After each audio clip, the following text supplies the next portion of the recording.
Welcome to Midnight Voice. America, the land of the free, home of the brave, with an unbreakable spirit that inspired the world. But tonight, we're pulling back the curtain on the shadows that stain that legacy.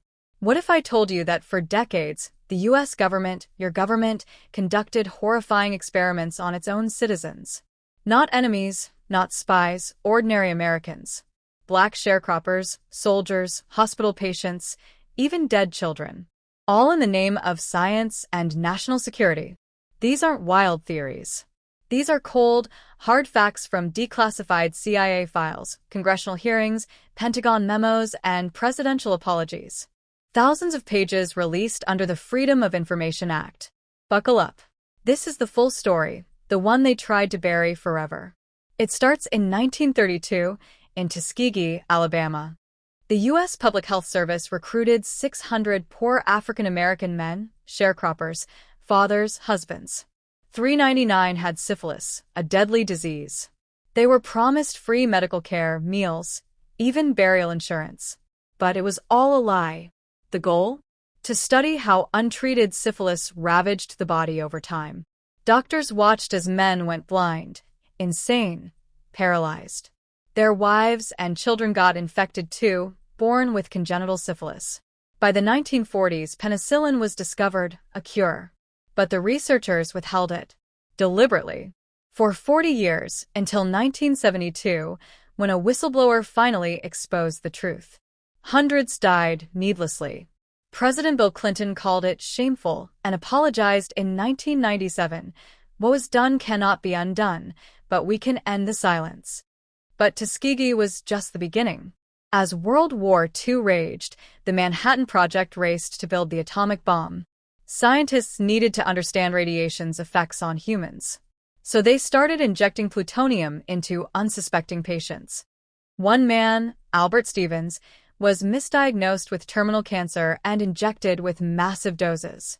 He became the most radioactive human in history, but survived for 20 years, unaware. Others weren't so lucky. Then came the 1950s nuclear tests, bombs exploding in Nevada, fallout drifting across America. To measure strontium-90 in bones, the government launched Project Sunshine.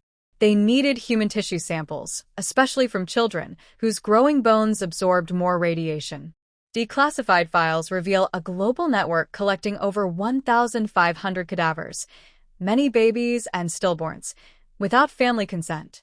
In one case, a mother's dead baby had limbs removed to hide the theft. She couldn't even dress her child for the funeral, all justified as vital for national security. While bombs fell, the Cold War heated up. The CIA feared the Soviets had mind control tech. Enter MKUltra, approved in 1953 by CIA Director Allen Dulles. The goal? Total control of the human mind.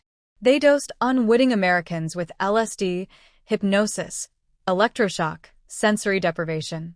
Prostitutes lured men to CIA safe houses, spiked their drinks, and agents watched through mirrors. Operation Midnight Climax. One CIA scientist, Frank Olson, was secretly dosed with LSD. Days later, he fell from a hotel window. Suicide? Or silenced. In Canada, Dr. Ewan Cameron erased patients' minds with psychic driving, endless tape loops, and coma-inducing drugs. Thousands ruined. Files mostly destroyed in 1973, but survivors revealed the nightmare in the 1977 Church Committee hearings. At the same time, from 1955 to 1975, the Army's Edgewood Arsenal tested chemical weapons on 7,000 soldiers. Sarin, VX nerve gas, BZ hallucinogen, causing days of delirium, violence, suicide attempts. Many suffer lifelong health issues, PTSD. Consent? Barely informed. And the darkest plan of all, Operation Northwoods, 1962. The Joint Chiefs of Staff proposed fake terrorist attacks on Americans, blow up planes, sink ships, stage shootings in U.S. cities, then blame Cuba to justify invasion. President Kennedy rejected it. But the memo exists, declassified proof that top military leaders were willing to sacrifice innocent Americans for war. These weren't rogue agents. These were approved at the highest levels. The Church Committee in 1975 exposed much of it. Apologies came decades later, compensation minimal. Today, many files remain secret. Veterans still fight for recognition. America's unbreakable spirit shines brightest when we face our darkest truths. This is why trust in government erodes. But knowledge is power. If this shocked you, hit like, subscribe to Midnight Voice, and share. What part hit you hardest? Comment below. Thanks for watching. Stay awake. The truth is out there.